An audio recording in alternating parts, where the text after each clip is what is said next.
Okay, brilliant. So, thank you, Jim Mellon, for coming on to Future of Foods Interviews. Investor, entrepreneur, and executive chair of Agronomics, amongst other things. Best known public market vehicles focused on cellular agriculture. So your theme shifts from emerging markets to biotech and longevity, and you're quite an outspoken believer in the protein system and how it might change. I was wondering if you could just sort of give us a little bit of background on you and what interested you in getting involved in cellular agriculture and alternative proteins. Okay, well, Alex, thank you for having me. And I know that this is a very important voice for what we're up to, and collectively with a mission alignment. So it's always good to speak to fellow advocates because it's not that we want to be in an echo chamber telling each other how wonderful we are and what a great mission it is, but it's something that it's like a church that we belong to, and it's an important church. And I got involved in this. Oh, Davina and I haven't eaten meat for a very long time, partly because we actually really love animals and we have 10 dogs, and partly because the more that I read into this and the more I transferred my biotech knowledge, and I've been in biotech for about 25 years now, to trying to create food through biotech means, which is what we're talking about today, I realized that this is not just possible and it's going to happen, and I want to be part of it happening, but that it's really important that it happens as quickly as possible because our food systems are collapsing, our health systems are collapsing as a result of the current situation with food, which is diabolical and is costing healthcare systems, social security systems, massive, massive amounts of money. And I can go through some of the stats with you if you want. But also that, as with so many instances in human history, the confluence of necessity and innovation is happening now. So actually things are happening, and we can talk about failures and disappointments and plant-based foods not going well and some lab-grown meat companies not going so well. But I know that in the next 5 years, there's going to be unbelievable change in the food system or potential change in the food system as a result of what we're all collectively supporting. I know. I mean, I know because I'm part of it, and it's just super exciting. And that's my interests, which are hopefully for the benefit of future generations, already have 2 factories, and we're going to have dozens of more factories before I expire. We So are. yeah, well, so is this the which parts of your portfolio are you most excited about then? Which ones are you referring to there where you say we know uh that's that's that there is going to be unbelievable change, as you put it? Okay. So we know that, well, you know better than I do that in the hype period during the pandemic, when plant-based foods were sort of extremely popular, at least in an investment sense, of Beyond Meat, Impossible, etc., that there was a lot of money that rushed into the sector blind. Now, I'm not an investor in plant-based foods, and it's not that I've got anything against plant-based food because I eat them all the time. But there's no real resident IP there, generally speaking. And IP is very important to me because of my background in biotech. So the areas that we've invested in are cellular agriculture, which is the taking of stem cells from basically any living being, and amplifying those stem cells into cells that grow meats, fish, and a variety of other things, basically. But anything that's got a stem cell attached to it can be grown. That is the industry that's, I wouldn't say disappointing, but is behind the curve. And although I think it will be very successful, it's the more difficult one. The one that is without a doubt in the next 2 or 3 years going to be highly successful is what you know and I know as precision fermentation, Mm. which is the manufacturing of valuable proteins and oils using a, basically a brewing process. And we have got a factory in Richmond, in Indiana, which is going to be up and running sometime this year. I don't know, I can't give you an exact date, but it will be before the end of the year for sure. And that will be making dairy and egg proteins and pre-sold for years to come, which are identical to dairy and egg proteins as we know them today, are coming from animals, but with no animals involved. And that's a substantial factory. It's going to cost, well, it is costing 125 million US dollars. It's been, difficult, but we're there basically. And then we recently acquired a factory in Liverpool here in the UK.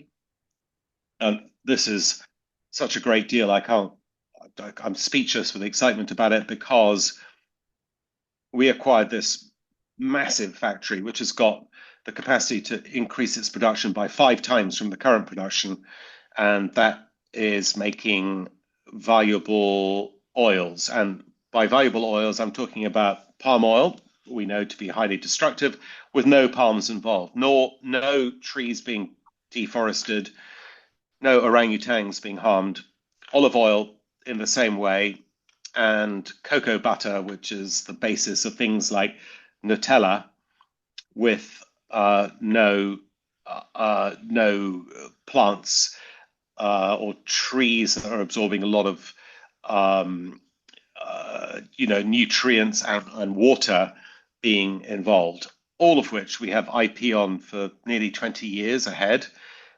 This company, I think, will be by far the most successful company that we have at the moment in the agronomics and new agrarian portfolio.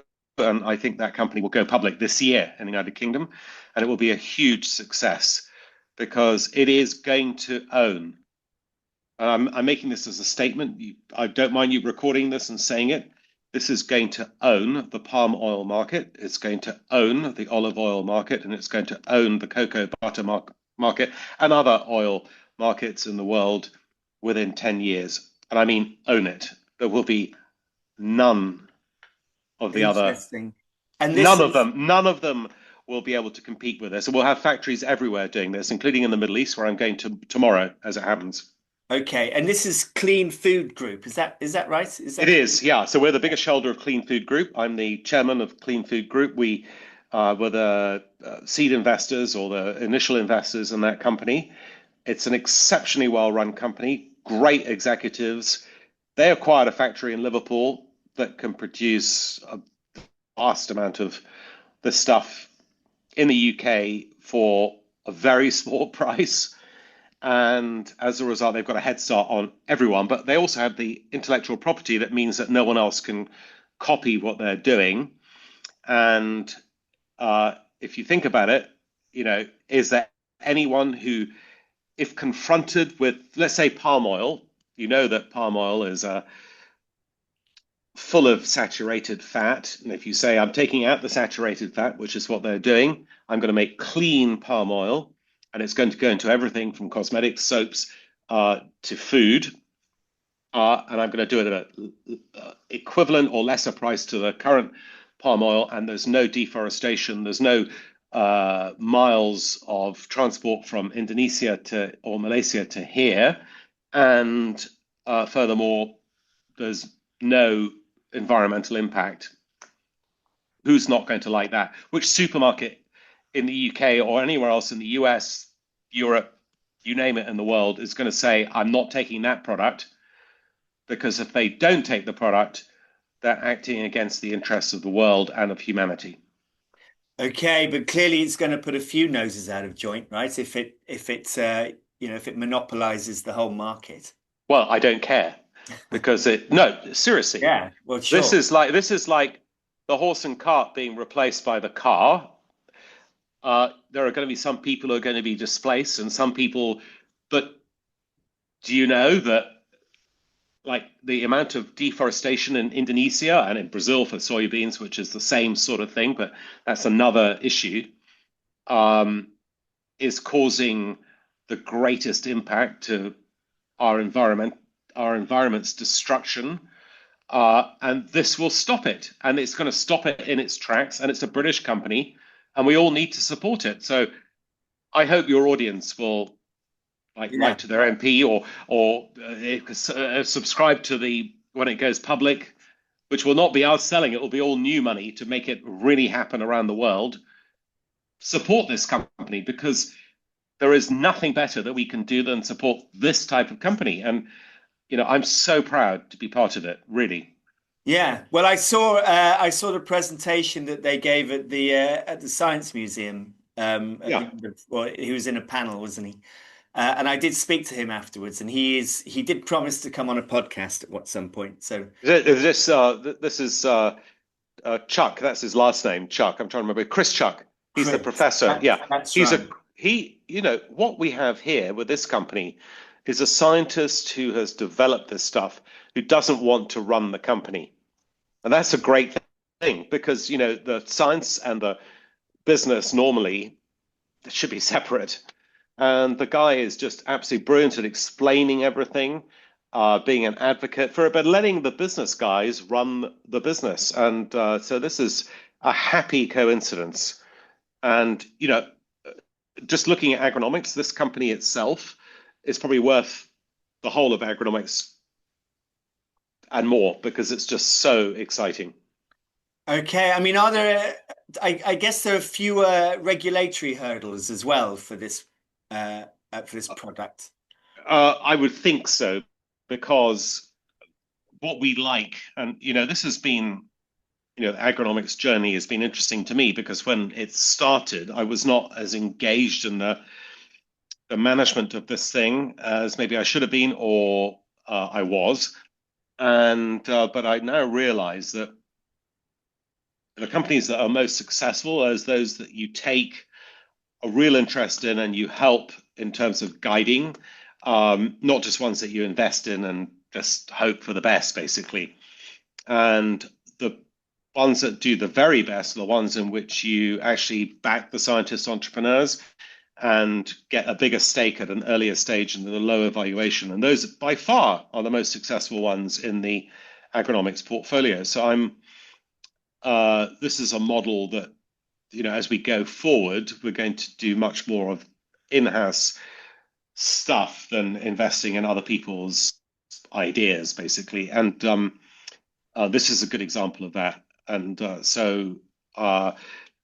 yeah, I mean, you could see this company. I can't make projections for it, but obviously, Agronomics is a public company, so I'll be a bit careful about what I say. But you could see this company being a multi-billion pound company because it's got the protection of the IP, and everyone will want to make their oils this way. Everyone. So Okay. Nutella is cocoa butter, as an example, the world's biggest confectionery company. Palm oil is used in everything, but particularly in cosmetics and soaps.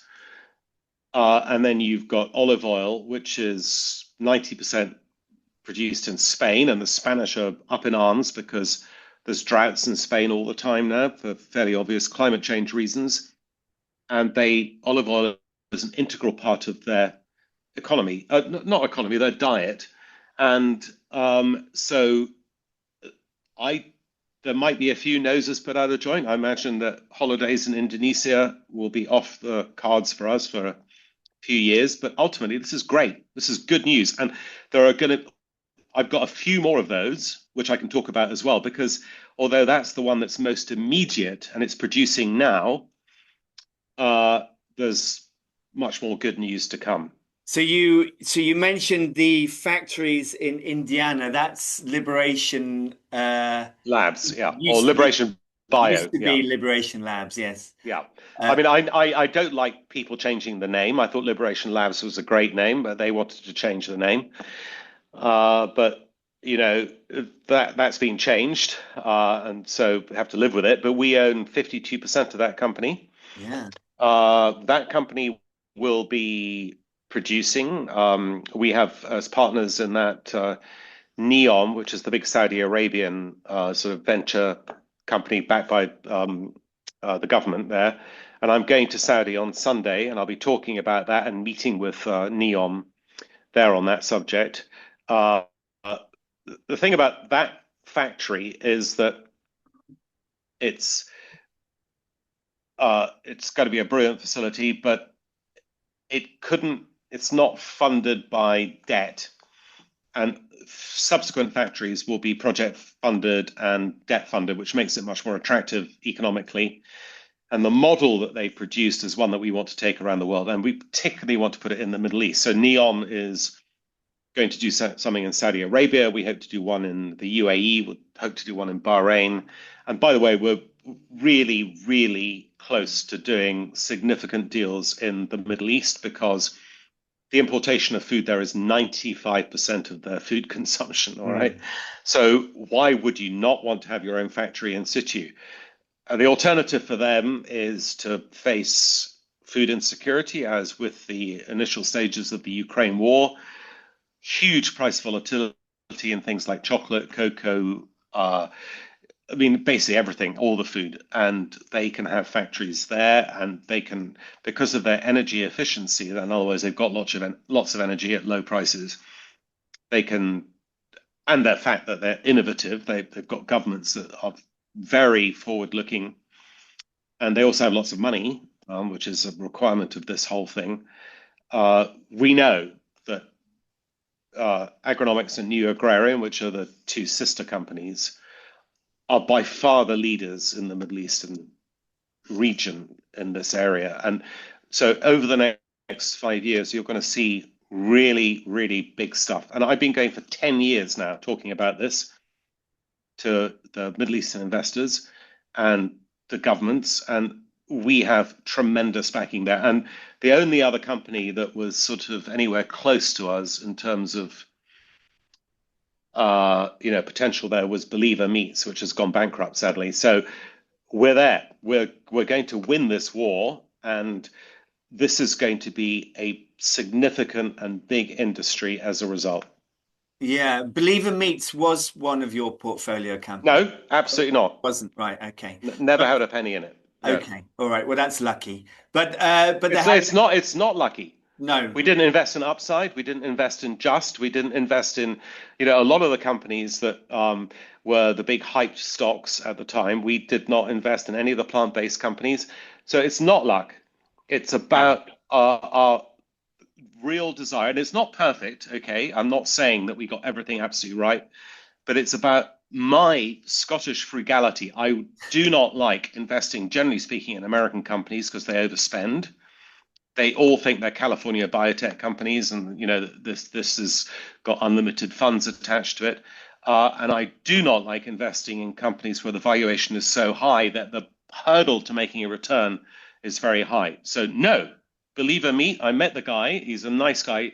He has the funny name, not funny, but unfortunate name of Burger. That's right. Yeah. Yeah, do you know that? And Yeah. in the UAE very recently, because he's running around it's finished now, it's gone. And we looked at buying the facility or doing something with it, but it's just too complicated. But I can tell you that the areas in which we're going to make a lot of money are dairy and egg proteins. We're going to make a lot of money there. We're going to make a lot of money in lactoferrin, which is the key ingredient of infant formula. We're going to make a lot of money in the oil-based businesses, as I just described to you, and we're going to make a lot of money in fish, and we're going to make a lot of money in putting the factories together in the regions that are going to start building factories really quickly, and one of them is the UK. Okay. I mean, other than Liverpool, will there be? I mean, is there plans to put factories in other parts of the UK? Absolutely, 100%. And although I, let's put it this way, I don't think that I'm a great fan of the current government. They do, on the other hand, understand that there is a big opportunity in novel proteins. And there is the sandbox, if that's the right way of describing it, that the UK government has established. And of course, the regulatory environment in the UK is a lot better than it is in the EU, which is one sort of side benefit of maybe the only side benefit of Brexit. But the fact of the matter is that we can get regulatory approval here much faster than we can in Europe, as we have done, because we have the first cell cultivated meat approved in the European theatre of any company, and that's our company Meatly, which is doing the dog Pet food. food. Yes. Yeah, Yeah. yeah, and we're the biggest shareholders there. And With we ONS started or Owen Ensor and yeah. Helder, who's absolutely brilliant, and who's the scientist there, who's just a magnificent person. And we think that, and we started that company. It's not like Owen started it or Helder started it. Agronomics started that business. I've got 10 dogs, or we have 10 dogs. Defina and I have 10 dogs. And I said, I want to do a dog food thing because I think dog food is a great gateway for human food. Because if you have got 10 dogs and they all eat this dog food and they're healthier as a result of it, then maybe you might think about eating it yourself. And so Pets at Home invested in it. They're distributing the product. I mean, it's made at small scale at the moment. But the human angle for this, the licensing potential for this is enormous. So I wouldn't be surprised if there's a meat factory in the Middle East at some point in the relatively near future where they're making chicken for human consumption, because there's not a big pet food market there. And it's exactly the same. There's no difference. So they're making the chicken now at the same price that you can buy organic chicken in Waitrose. And by the end of this year, they'll be making it a lesser price than the price you can buy the cheapest chicken in Tesco's. That is amazing. And Yeah. it's all down to the reduction in the cost of media. So media, when we started the company 2.5 years ago, was 700 British pounds per litre. It's now down to around 20 pence per litre. And by the end of this year, it'll be 2 pence per litre. But the problem really is in scaling up, right? Yeah, In kind of totally, totally. in building the the bioreactors to the proper scale and getting them to produce which is why oils are a more viable business, perhaps because you're not growing meat as such. Because when you grow the stuff in the bioreactor, you're kind of making a soup, and which is more like oil. Am I understanding that correctly? That it's Yeah. actually easier to make oil than it is to make meat, isn't it? No, you've put it perfectly. So basically, what we the Clean Food Group, and it's not me, what they've done, but I went and talked to the receivers when this Liverpool factory was going into receivership. What they've done is they've identified the fact that stainless steel will last forever. It will outlive you and me. All right. So why do you need to build a new stainless steel vessel when there are stainless steel vessels out there that could be refurbished easily? And that applies to not just to precision fermentation, but also to cellular agriculture. And so our factory in Liverpool is already producing runs of 100,000 litres as test runs, of course, of palm oil. But 100,000 litres is much, much bigger than anyone's ever produced for cellular agriculture. Now, with Owen Ensor, I don't have a dispute because I'm the chairman of the company, but I have a philosophical argument, which is that I don't believe in doing pilot plants. I don't believe that, going from 200 litres to 20,000 litres, both of which are totally uneconomic, and then hoping that in 2 years' time you prove up the 20,000 litres and you can produce 10 million litres is the way to go. I think you should go for 10 million litres straight away, but it should be done in the form of licensing. So I'm a real believer in the licensing model where you're basically like a drug company and you license out your drugs or your formula to someone else. And so we're going through that process at the moment. We're trying to work out how the Meatly model, and by the way, as I said earlier, the Helder guy is just unbelievably good. And so I think that taking his ability with technology and amplifying that is what we should be doing in that particular company. I'm talking these are private companies, so they're not public. But I do think that that is the way that we should go. Now, the Clean Food Group is different, and you're right to point out that it's probably easier to make palm oil, olive oil, cocoa butter, et cetera, than it is to make meat, because the meat has to be made in separate bioreactors and merge together the fat and the meat. Okay, and so or the muscle and the fat, and Yeah. it makes it a bit more complicated, but it's absolutely viable. But the reason that I really like Clean Food Group today is that they acquired this factory so cheaply that they're what they call capital cost, or the carrying cost of capital, is 4% of sales. Now, if you build a, say, agriculture factory and you overspec it like Believer Meats did, you're going to be paying 25% of your sales in terms of the cost of capital. So it makes the entire, that food is a relatively low margin business, or it's not a high margin business. And so we want to replicate that. We want to be totally frugal in the way that we use capital. So the last part of this equation, I mentioned, where we're going to make lots of money is fish. And I really believe that fish is a no-brainer, because you eat tuna fish every day of the week, let's say you do, your organs are going to fail within a year because of mercury poisoning and because of microplastics and so forth. There is no argument against clean lab-made fish. It is perfect fish with no antibiotics, hormones, microplastics, and mercury and other heavy metals. It can be done. It is being done. Wild type is making 5 to 10 tons of fish a year, which is not a lot, but it's proof of concept. And BlueNalu, which is the one that we have a significant position in, is making tuna fish. And my general view is that the fish thing could be a massive industry for the UK, because we're already, along with Norway, the biggest producers of smoked salmon in the world. Smoked salmon is really horrible. I don't know if you've ever visited a smoked salmon place, but The farms. Yes. yeah, full of Yeah. antibiotics, Yeah. dirty. They have to inject pink dye into the salmon to make it look like it's smoked salmon. For the UK, this is a no-brainer industry, and this is something I'm working on. So, so if you look at what we're doing, we're cherry picking, and I should have added coffee and cocoa to this mix. We're cherry picking what we think are the highest capital return opportunities. Now, capital return, why are you doing this for money, Jim? The answer is that no one is going to work for me unless there's an economic reward. No investors are going to put money in unless they're going to make a return on it.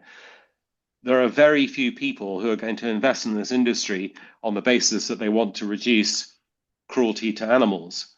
So we have to make it an exciting and investable industry, and that's what I'm trying to do. And I can tell you that any money I ever make in this is going straight back to reducing the cruelty to animals.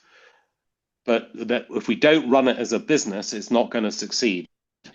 So when you say your money's going straight back, how are you proposing to give the money back? I don't know yet. I've got to make some money Okay. first, right? And this is costing a lot of money. So I've invested a lot of money in this area. I think the only other guy of note who's put significant money into this is Jeremy Collar, who's a friend of mine. And we talk all the time. He's running FAIR, which I'm sure you're aware of, and he's a great guy. But the two of us, I mean, I've got more than enough money for Defina and I to survive on, and our dogs to live in a highly luxurious kennel for the rest of their lives, with us living in the one bedroom that's attached to the kennel. All right. So we do not need money. But I know from my bitter experience of being in business for a long, long time, that if I don't incentivize the team and I don't give the investors a good return on their money, this is not going to work. We need to make this a viable proposition. So, but I tell you, let's say I make £1 billion of this, all £1 billion will go to the animals, all of it, all of it. Very good. Very good. I mean, I have to say that it was through agronomics that I first became interested in this topic. Good. About 6 years ago, maybe 5 or 6 years ago, I was looking at agronomics, and I thought I need to find more out about this, and it kind of eventually gave birth to the podcast and kind of various other things through just my curiosity, and I was just kind of fascinated that this was a thing and that people didn't know about it. I was like, well, I need to try and help communicate that message. So And you do it very, very well. And please carry on doing it. And if you want me to recommend, some of the people, the wonderful people out there, you know them all anyway. Well, I was going I'd to be ask very you. happy. I was going to ask you to maybe make an introduction at Neon, if Oh, that's 100%. I'm seeing them on Sunday. yeah. So would you Okay. do I mean, can I just Ab- put you direct to them? Yeah, I'll do that. Absolutely, Yeah, absolutely. I'd yeah, love that. I'd love yeah. that. Yeah. I was going to ask another question about agronomics. I mean, have you? It seems to some degree you've chosen companies that are kind of mutually kind of compatible, that they can help each other. So there's the company kind of Liberation, what used to be labs, they can provide the hardware for the other companies to use in order to produce their product. Is that part of the strategy? Yes. So, when we go to, let's say, the UAE, we're proposing to them well, in fact, they've asked us to come up with them and their partners and all this sort of stuff with what they call a cluster, so a sort of group of companies that all work together. There is no point in having 10 factories which basically are using the same technology rather than having one big factory and they all use that one factory. So Liberation Labs is the facilitator for that, and then all the companies that produce will produce in the factory that will be built. Now, the factory that we are hoping to build in the UAE and in Bahrain and NEOM in Saudi Arabia, each of those will be about $250 million. They'll be about 3 times or 4 times the size of the factory we're building in Richmond, Indiana. That money will need to come from local banks, government funding, subventions, and some local equity as well as equity from people that we raise it from. But it's a substantial amount of money. So if we build 3 factories there, we're talking about, coming up to $1 billion US. And but the returns for those investors will be very attractive. Yeah. And the returns will be attractive not because necessarily the capital costs will be like the Clean Food Group capital costs in Liverpool. It'll be because the energy costs, the input of energy is much lower, and also the margins will be higher because there'll be rebate. There are rebates for all the GCC countries from the governments, but also because they're importing so much of their food, the price of food is much higher. If you go into a supermarket in the UAE, you're going to pay a much higher price than if you walk into Tesco here. And so the margin equivalent is much greater. And, within 2 or 3 years, when all these factories are operating, the technology will advance so much that the cost of producing our type of product will be considerably less than it is today, but just because of the Moore's law, my book Moore's law effect, that is very evident. And Moore's law is, it's remarkably better than the original Moore's law in terms of semiconductors. The price of this stuff is coming down dramatically, and the governments there are very into uh, encouraging, regulating the right way, getting this stuff out there. Because if you import 95% of your food, you're going to be directly encouraged. You're going to be every day. You're going to be motivated to making this thing happen. And we are look. Maybe I've got it wrong, but I think we are the best game in town. We have been putting in the hard yards for a very long time. We have the best people on the ground. We have the best partners there. And as I said to you, in 5 years' time, this is going to be a very serious industry. And agronomics, which I'm very glad that helped spark your interest in this area, Alex. Agronomics is going to be at the forefront of this.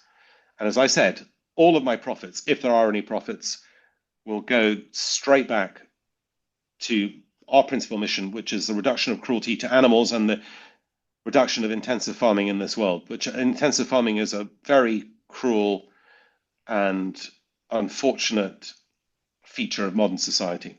Yeah. Yeah, I mean it's interesting. The Middle East seems to be a kind of market of significant attention for this. Do you think more so than the USA or Europe or the Far East?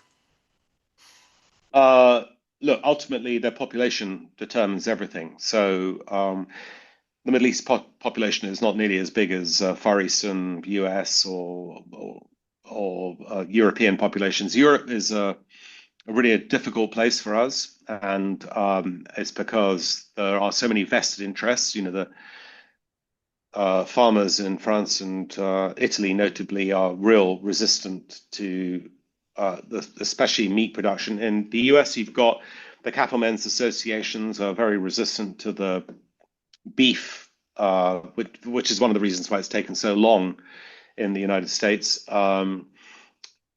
You've got in the Middle East no established agricultural lobby.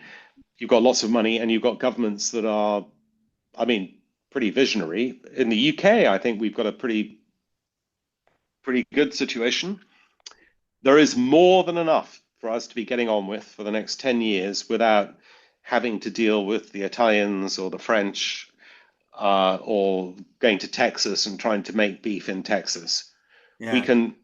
I could spend the rest of my working life, and let's say I've got another 15 years of working life ahead of me, I hope so, if not more, then all of it could be spent, and I'd still be growing at 30% a year for every year between now and then because there's just so much opportunity. And although um, we're talking about demographic issues around the world, there is still a massive demand for for proteins, animal proteins from India and from China, and it's growing all the time. And that is what we ultimately want to replace. But we'll start with dairy, we'll start with eggs, all ingredients, so that the consumer's not seeing milk in a bottle that's coming from a lab rather than from a cow. This is ingredient stuff that is much easier to regulate and to get in front of get consumers to accept. Fish, and of course the oils, which is just a massive market on its own. And on the oil market, I'm not joking. I am determined to make Clean Food Group the owner of the oil market worldwide. I mean, the owner of the world market. It sounds like a good business prospect for I sure. think it's going to be absolutely amazing. And I honestly, if would you like to talk to them directly and have a chat with them as they get closer to an IPO? I think it would be a great podcast, by the way. I will do, and I have been in touch, but we were emailing and it went quiet. I think there was some. I guess there was some. I think they're in a sort of busy period, so it went a bit They were quiet. buying they were buying the factory in Liverpool, Yeah, I thought and there was something going on. they are. I mean, I don't know if you know my dear friend and colleague on the board of Agronomics, Richard Reed. He was the founder of Innocent Fruit Juice, and Ah, yes, I remember yeah, that. yeah, he's a great guy. Anyway, he made a video for them with me doing a bit of voiceover in the background uh, at their factory, and honestly, it's totally compelling. I'm going to get them to send it to you. Okay. Yeah. So, I mean, are you a little bit, I was going to ask, are you a little bit surprised that BlueNalu hasn't had regulatory approval in the US yet? Oh, I don't think that's an issue. I No. mean, Wild Type got the approval for salmon, Upside Food got the approval for chicken. I think the USDA and the FDA, there will be no difficulty with that. I think the problem with Blue Nalu is that they're very, very good at the chat and the conferences, but the execution has not been as good as I would like. Okay. I'm speaking to Luke I'm, Cooperhouse tomorrow. he's great. He's a great guy. You can say hi to Lou, Yeah. but uh, you know, the his uh, I think that combining forces in different industries across the spectrum might be a good idea. I can't say any more than that, but Okay. I just think that there is a unique opportunity in seafood, and it might be a combinatory opportunity, but I don't know, and I don't have any inside track on it. But that's what I would do if I was in Okay. charge. But I love Lou, but you know, going and saying how wonderful stuff is to every conference in the world is not the same as producing the results. Yeah. No, I think there's been a lot of that across the industry. People saying that that everything is fine. I mean, I met Dan Looning from Meatable at Amsterdam in November. Well, that's gone bust. You know that. Well, that's what I was just about to say. So he was, we had a long conversation, and he was quite buoyant. And then a month later, Meatable went bust. I mean, how disappointed are you about that? Well, first of all, um, as you know, it's only in the last year and a bit that I've taken a really hands-on attitude, along with Philip Boignier and James Sibley, to the Agronomics New Agrarian stuff. Before that, there was a different team involved, and one of their favorites was Meatable. And I never liked Meatable. I didn't like it for the following reasons. One, it's based in Holland, and Holland is a bureaucratic nightmare, full of expensive processes. Okay, that's number one. Number two, their technology came from the UK. It comes from Cambridge. I think it's called OptiIOX. It's not an IP that was owned by Meatable. Okay. And number three, they were paying very large amounts to both the people there and also on rent. They had a 1.6 million euro a year rental bill. So Meatable, it's a matter of great regret to me that I didn't pay more attention to it and didn't take stronger steps to avoid us investing in that company. It is the worst disaster in our portfolio, and it will never ever happen on my watch again, ever. Okay. Yeah. I mean, they because they And had they're bad, and I'm looking into the whole thing. I think they're bad people as well. because there was quite a lot of intrigue in the management, wasn't there? There was There was the a guy who was crying something or other who went off to the US, who was a useless CEO, and then they appointed a guy called Tripp, who was an old-fashioned meat guy who I met, who's tough as nails, etc., because he watched carcasses being chopped up all the time, but he didn't turn out to be any good either. And then there's a chairman called Kees something or other, and they all. I don't know if you've done business with the Dutch before, but frankly speaking, I don't want to do business with them again. I think they're just, um,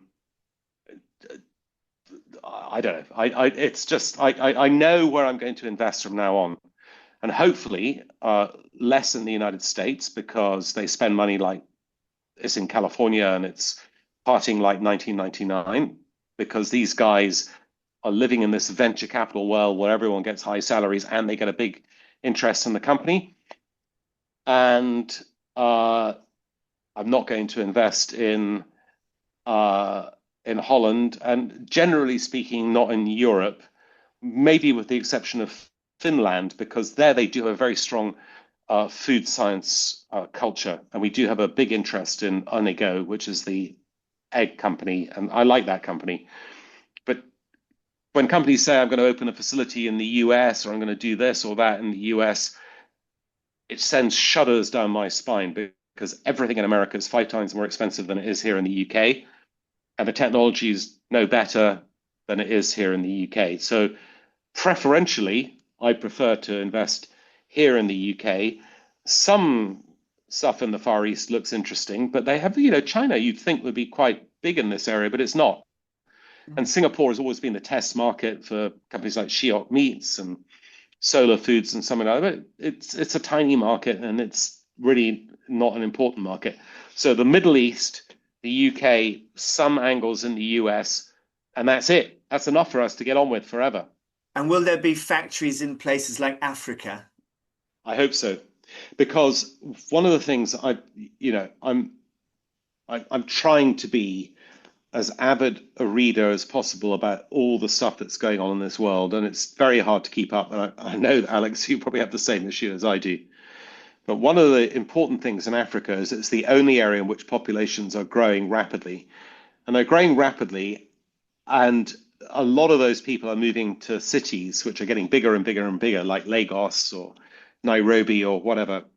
And as a result, the traditional African agriculture, where people were working on the land, they had two or three cattle and maybe some goats or whatever, those people are moving to the cities. So Africa absolutely needs these factories. It needs them. It needs cheaper, healthier, better food produced in situ. And one of the great things about the Middle East is that they're very cognizant of the fact that Africa is on their doorstep, is very important to them, represents a big market opportunity for them, but geopolitically is extremely important to them as well.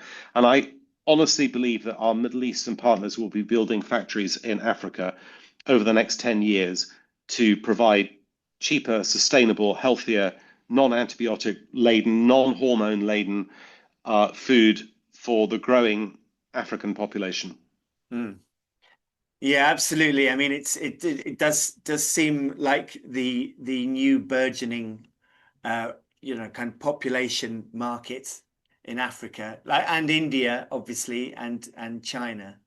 Well, India and China, their populations, in the case of India, flatlining, and in the case of China, going down, and because of reduction in fertility. But Africa is the only place where there's more children than the replacement rate, and so the population of Africa is going to go to well over 2 billion by 2050. And that represents a big market opportunity, but it's also a very important thing because, you know, climate change is going to cause a lot of trouble in Africa, more than in most parts of the world. And this is a climate change solution. It's one of the solutions to climate change. Make the food in factories. But to do that, it needs like high-minded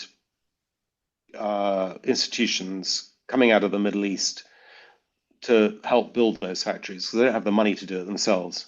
Yeah, I mean, it's essentially this kind of biotech food production or more intensive farming, kind of layers of intensive farming rather than, just because there's not going to be enough land to produce the meat that is required for the population in 10 years, 20 years from now, right? And Uh, I mean, it's kind of set to double, apparently, the actual demand for protein. I think that's true.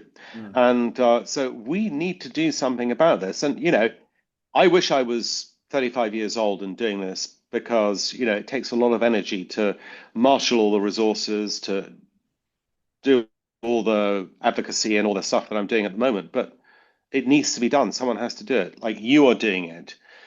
Please recruit more people to the cause who can offer similar voices. Well, I would love to, yes. I'm looking for backers who can help me do that. But I would, yes, that is that is my goal.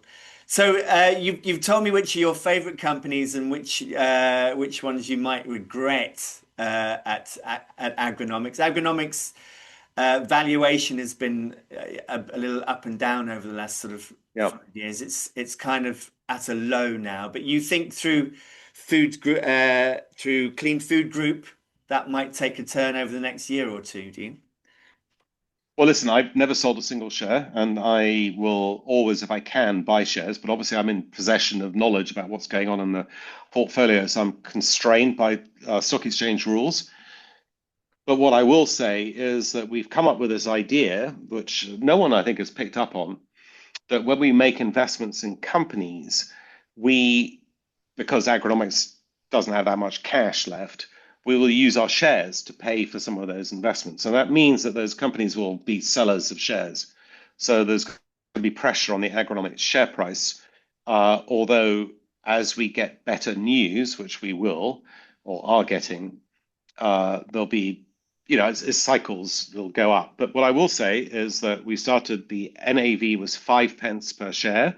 The NAV is around 13 pence per share. And that doesn't take into account any potential upside in Clean Food Group or other companies that we have. And that includes the write-off in Meatable, which we had to write off completely.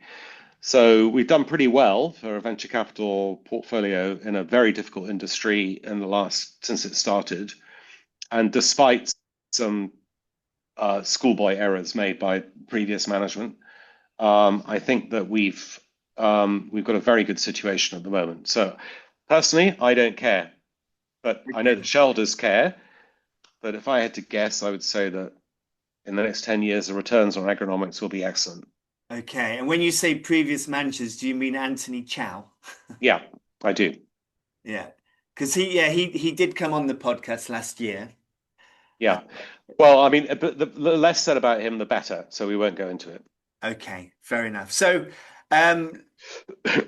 it's a very interesting prospect. I mean, do you um, uh, so I mean, if you look over the next 5 to 10 years, I'm talking about the kind of industry as a whole, because it seems like even though the NAV is quite high on for the company, the sort of sentiment is quite low. But is that the kind of Yeah. sentiment more broadly in the UK? Do you think it would have done better if it was if it was made public in the US, No, for no. example? I mean, I first of all, I'm very patriotic. I want it to be in the UK, and I think that the opportunities for us in the UK with individual companies like Clean Food Group are enormous. So just imagine that Clean Food Group goes public this year, which is my hope, aspiration, and it goes public at, I don't know, pretty high valuation. That in itself will be worth, I think, more than the valuation of Agronomics, and that's just one company of the 26 companies that we have in the portfolio. Um, and so, this is something that, if I, was putting down an ISA for our dogs or for one of the charities that we look after or whatever, this is what I would put the money into. Okay. Because I know, I mean, I'm living and breathing every day that with the effort we're putting in, with the contacts we have, with the portfolio we already have, with the IP that we've generated, and with the hands-on attitude that we have now towards these companies, that this is going to be a huge success. And, bearing in mind that in the biotech business, I've had two massive successes where we started, in one case, a company, three of us with $3 million, and we sold the principal drug asset for $12.5 billion 3 years ago in cash, and we kept the other assets. Wow. Yeah, I know. This is going to be bigger. This is going to be It's bigger. going to be bigger. Wow. It's Okay. going to be bigger. And I, the reason why I have the biggest holding in this company is that no one is going to take it away from us. This is going to be for the benefit of mankind, as well as for, if you can call it animal kind. This is what we're doing it for. That's marvelous. I mean, just before you go, because I'm going to let you go now, because Thank you. I've had you for nearly an hour. I I'm just going to want, Saudi Arabia tomorrow. yeah, oh, right. Okay. You need a good night's sleep then. So what about your other company, Juvenescence? If you want, how is Well, that going? I'm non-executive in Juvenescence. It's run by a guy called Richard Marshall, who was formerly very high up in AstraZeneca. He's doing a brilliant job. This is to try and improve human health span, which means that, I don't know if you know this in the United States, but they have supposedly the best health system in the world, but they live 4 years less than we do, Alex, in the UK. And there's a whole load of reasons for that, but one of them is just an incredibly unhealthy lifestyle, partly related to food, getting back to the food issue. Yeah. So when I go to Saudi Arabia tomorrow, and I don't want to divert from Juvenescence, but I'm going to be talking about longevity and the real things that are going on there that are very exciting.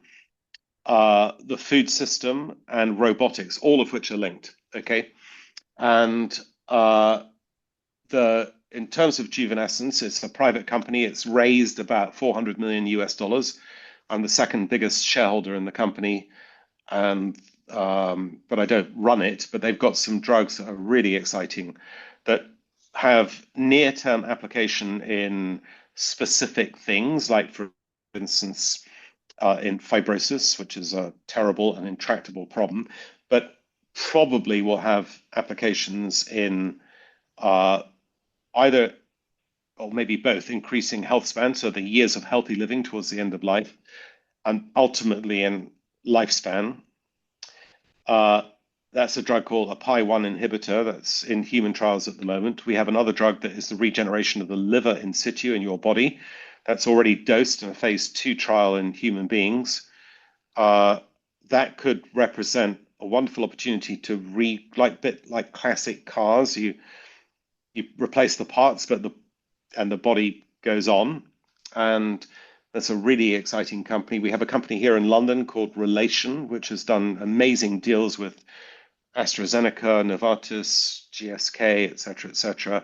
So there's a great portfolio in that company, and they have a very good CEO in the form of Richard Marshall. And I've taken interest in it because I've written a book about it called Juvenescence, and before that, a book called Cracking the Code about the biotech industry in general. But my main focus, my personal focus, because I know that I'm better at it and I'm uh,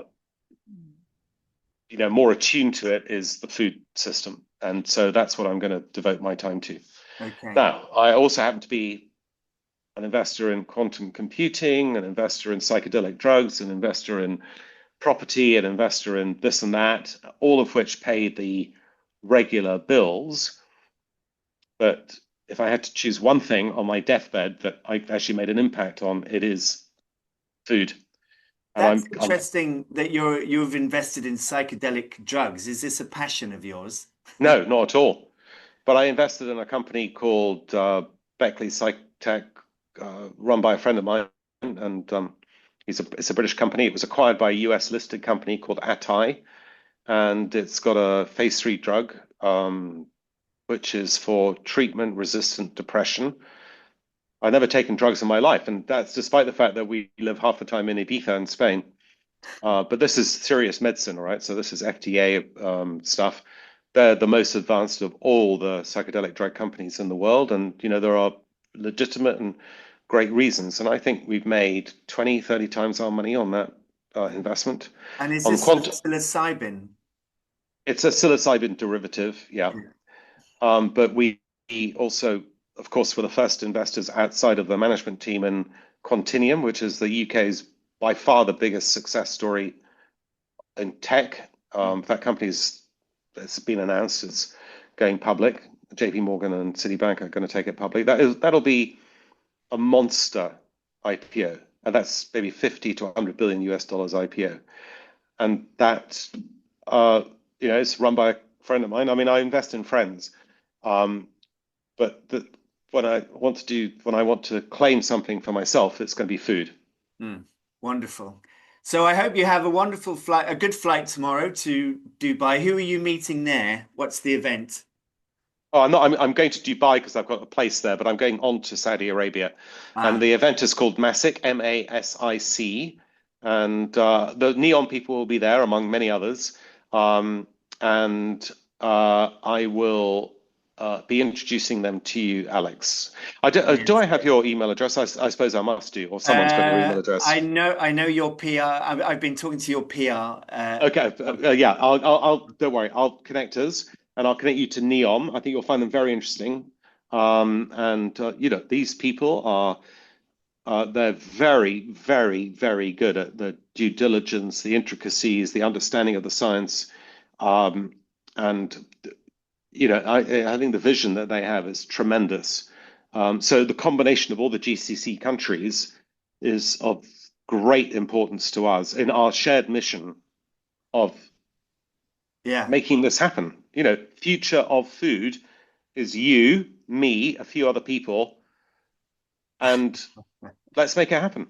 Yeah, absolutely. I love your enthusiasm, Jim. It's very important and very encouraging. And thank you so much for talking to me. I've really enjoyed it. Alex, I'm very sorry about yesterday, but you understand the circumstances, and we've talked today, and it's been great, and I appreciate it. Thank you. My pleasure.